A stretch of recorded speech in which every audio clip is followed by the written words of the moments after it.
Streaming short series RCTI Plus gratis.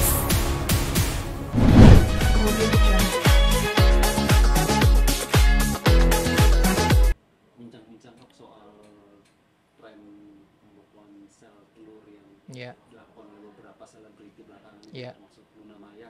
Mungkin dari dokter sendiri boleh menjelaskan soal apa sih dok yang sebenarnya dimaksud dengan pembekuan sel telur itu, dok? Oke, baik. Jadi begini, kalau kita bicara sel telur itu kan benih dari wanita ya. Nah, benih wanita itu punya batas waktunya, Mas. Jadi biasanya setelah di umur 35 tahun ke atas, itu sel telurnya akan turun signifikan. Yang berdampak pada kesempatan untuk hamil akan berkurang, karena kualitas sel telurnya semakin berkurang. Nah, dulu pembekuan sel telur ini diperuntukkan untuk pasien-pasien wanita atau pria yang mengalami kanker, yang harus menjalani operasi, yang harus menjalani kemoterapi, karena itu pun bisa mengurangi sel telurnya. Jadi sebelum mereka mengalami pengobatan, menjalani operasi, kita bisa ambil dulu tuh sel telurnya. Kita bekukan dulu, supaya nanti pada waktu sudah sembuh, pasiennya mau hamil, kita bisa menggunakan sel telur yang sudah dibekukan. Nah, akan tetapi saat ini tren ini sudah mulai bergeser. Kenapa? Karena wanita-wanita saat ini juga sudah mulai mengejar karir. Artinya mungkin usia pernikahannya menjadi lebih tua. Yang berdampak mungkin untuk kehamilan jadi berkurang peluangnya. Nah, ini kita sebut dengan social egg freezing. Karena kita juga bisa membantu wanita-wanita yang mau menunda kehamilannya. Dengan sudah dibekukan terlebih dahulu, di waktu usianya mungkin di bawah 35 tahun, misalnya seorang wanita mau hamil nanti di umur 38, 39, 40, mereka masih bisa menggunakan sel telur yang tadi dibekukan. Karena peluangnya akan lebih baik kalau misalnya kita menggunakan sel telur yang di usia yang lebih muda. Nah, tadi kan dokter jelaskan bahwa ini seringkali terjadi dengan orang-orang yang mungkin terkena cancer, dan juga mungkin wanita-wanita yang berumur 35 tahun. Nah dok, untuk kasus seperti ini apakah memang sudah banyak terjadi di Indonesia sendiri atau dari pengalaman dokter sendiri? Nah, kalau di Indonesia terus terang belum terlalu banyak nih, belum terlalu banyak yang menjalani namanya egg freezing ini. Apalagi yang social egg freezing, berbeda dengan yang cancer ya. Berbeda dengan kalau kita bicara di negara-negara barat, itu sudah umum dan banyak wanita-wanita karir yang menyimpan sel telurnya. Di Indonesia sendiri sebenarnya belum terlalu banyak. Tapi dengan sudah semakin banyak center-center bayi tabung, artinya peluang untuk bisa melakukan ini lebih banyak. Hanya mungkin pertimbangan-pertimbangan apakah seorang wanita ini layak bisa dilakukan egg freezing ini, mungkin tetap harus berkonsultasi dulu dengan dokternya ya. Karena mungkin tidak semua memiliki peluang yang bagus juga. Kalau ada kondisi-kondisi tertentu atau sel telurnya sudah sedikit, juga angka keberhasilannya akan ikut berkurang. Oke. Nah, dok, proses dari egg freezing itu sendiri mungkin seperti apa sih dok? Kalau bisa dokter jelaskan, dan bertahannya mungkin bisa berapa lama tuh dok? Oke, baik.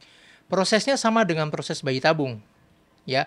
Jadi seorang wanita akan dilakukan yang namanya stimulasi. Stimulasi itu kita menggunakan obat-obatan hormon untuk menumbuhkan sel telurnya. Secara alami seorang wanita hanya ada satu sel telur yang akan matang. Nah, dengan proses ini, proses stimulasi, kita akan menumbuhkan semua sel telur yang pada waktu itu sedang siap untuk dimatangkan. Ya, biasanya kita bisa dapatkan 15 sampai 20 sel telur. Nah, setelah kita lakukan stimulasi, tahap kedua adalah kita lakukan petik sel telur atau ovum pickup. Jadi ini operasi kecil, sel telur yang sudah matang kita akan menggunakan jarum panjang dengan bantuan USG transvaginal, dan kita akan sedot semua itu, kita ambil semua sel telurnya. Nah, setelah itu dilakukan pembekuan di laboratorium. Nah, dibekukannya itu dengan liquid nitrogen, suhunya bisa di atas minus 100 derajat ya. Dan ini bisa bertahan sampai teorinya ratusan tahun gitu, selama penyimpanannya baik ya. Kalau kita bicara sejarah, embrio terlama tuh dibekukan 20 tahun lebih, 22 tahun. dan dimasukkan kembali ke dalam rahim dan bisa hamil dan lahir bayi sehat gitu ya, 22 tahun sejarah. Ya, itu. Tapi kalau kita bicara teori bisa lebih dari 100 tahun selama penyimpanannya sesuai dengan standar ya. Gitu. Untuk para perempuan atau wanita yang sudah menggunakan atau mungkin sudah menerapkan egg freezing ini, ya, punya peluang untuk hamil itu mungkin berapa persen, Pak? Oke, kembali. Kalau kita bicara peluang keberhasilan melalui program bayi tabung ini, angka keberhasilan sekitar 40-50% in general ya. Paling besar dipengaruhi oleh si gamet atau benih. Benih ini bisa sel telurnya, bisa spermanya. Kalau seorang wanita memulai program bayi tabung di atas umur 35 tahun, angka keberhasilannya memang akan berkurang. Nah, makanya dengan dilakukannya egg freezing mungkin di kepala 2 atau di awal kepala 3, itu kita masih bisa menyimpan sel telur yang kualitasnya bagus. Sehingga peluang keberhasilannya akan lebih tinggi dibandingkan misalnya seorang wanita masuk program bayi tabung di umur 38 tahun, 39 tahun. Akan lebih baik kalau misalnya kita bisa mendapatkan sel telur di bawah 35 tahun. Oh, jadi kalau misalnya di umur lebih dari 35 tahun artinya peluangnya semakin kecil atau? Betul. Jadi ada yang namanya sel telur, kita bisa mengevaluasinya melalui pemeriksaan hormon yang namanya anti-Mullerian hormone atau AMH. Dari situ kita bisa melihat nih, berapa sih sisa cadangan sel telurnya. Penelitian sudah berbicara bahwa di atas 35 tahun, nilai AMH seorang wanita itu akan mulai turun. Signifikan. Di atas 38 tahun akan lebih turun lagi. Begitu, dan ini tidak bisa kita naikkan lagi. Gitu. Jadi, ya salah satu tujuannya menyimpan sel telur sebelum umur 35 tahun ini adalah untuk bisa menyimpan sel telur dengan kualitas yang masih baik. Nah, Dok, bicara soal ini, kalau misalnya dokter melihat case dari selebriti Luna Maya sendiri ketika dia juga sudah melakukan egg freezing, kalau dari dokter sendiri, pengalaman dokter sendiri kalau melihat case-nya Mbak sendiri mungkin seperti apa keberhasilannya nanti, Dok? Begini, kalau kita ditanyakan masalah keberhasilan, kembali tidak bisa kita hanya melihat dari satu faktor. Karena kembali ini faktor benihnya. Saya tidak punya data apapun mengenai bagaimana kondisi rahimnya, bagaimana kondisi endometriumnya, bagaimana dari sisi laki-lakinya, spermanya apakah ada masalah. Gitu. Jadi agak sulit kalau kita bisa menjawab peluangnya berapa banyak tanpa kita dilengkapi data-data yang lain. Hanya kalau kita berbicara peluang menyimpan sel telur yang sudah beberapa tahun yang lalu sama sekarang, sel telur yang disimpan beberapa tahun yang lalu pasti akan lebih baik dibandingkan sel telur yang ada di umur saat ini. Dengan seseorang yang melakukan egg freezing dengan mobilitas pekerjaan yang tinggi dan tuntutan karir, mungkin dari dokter sendiri seperti apa? Tuntutan, kembali, kalau menurut saya setiap wanita memiliki hak untuk tubuhnya sendiri. Hak untuk kontrasepsi juga mereka memiliki hak untuk menentukan sendiri, termasuk apabila seorang wanita mau mengejar karir, itu kan hak seorang wanita. Dan layanan egg freezing ini memang tidak untuk semua orang, harus tidak. Tapi kalau memang seorang wanita memang mau, itu hak mereka. Dan menurut saya ya selama kondisi yang memungkinkan dan tidak ada kondisi yang bisa membahayakan kondisi kesehatan mereka, ya kembali silahkan diskusikan dengan dokter yang akan melakukannya. Even walaupun sudah di umur 41 tahun dan 42 tahun, prosesnya seperti apa sih, Dok, kalau ketika sudah melakukan egg freezing terus ingin? Oke.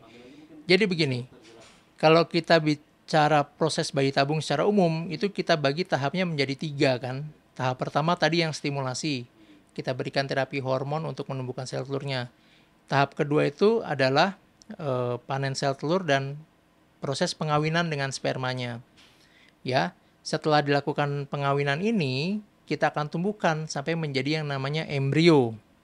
Setelah jadi embrio, baru embrio ini yang akan kita tanamkan kembali ke dalam rahim seorang wanita. Nah, untuk bisa melakukan perkawinan antara sel telur dan sperma di Indonesia ini syaratnya adalah harus dilakukan oleh pasangan suami istri yang sah secara negara. Ya, jadi bisa nih kalau misalnya seorang wanita memang belum ada pernikahan yang sah secara negara melakukan egg freezing. dibekukan. Tapi kalau misalnya mau berlanjut untuk dikawinkan, ini harus ada surat nikah secara sah secara negara, baru bisa dilakukan pengawinan. Itu hukum di negara kita seperti itu. Nah, dari tahapan-tahapan proses itu waktu yang dibutuhkan untuk akhirnya berhasil dan terjadi pembuahan itu mungkin berapa lama? Kalau misalnya kita bicara proses bayi tabung secara umum ya, paling cepat setidaknya 3 minggu. Proses dari awal stimulasi sampai kita tanam embrio. Ya, setelah tanam embrio biasanya sekitar 2 mingguan kita bisa tahu tuh hasilnya. Apakah programnya berhasil atau tidak. Ya. Itu kalau kita menggunakan strategi fresh transfer. Ada juga strategi yang kita frozen transfer.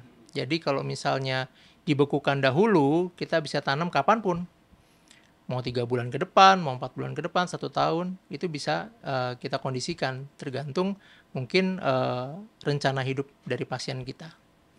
Gitu. Tapi kalau kita bicara yang paling cepat, prosesnya dari awal sampai ditanam itu kira-kira sekitar 3 minggu. 3 minggu ya, Nah dok, pengalaman dokternya dari jutaan sel telur yang mungkin dibekukan, berapa persen yang akan masih terus hidup?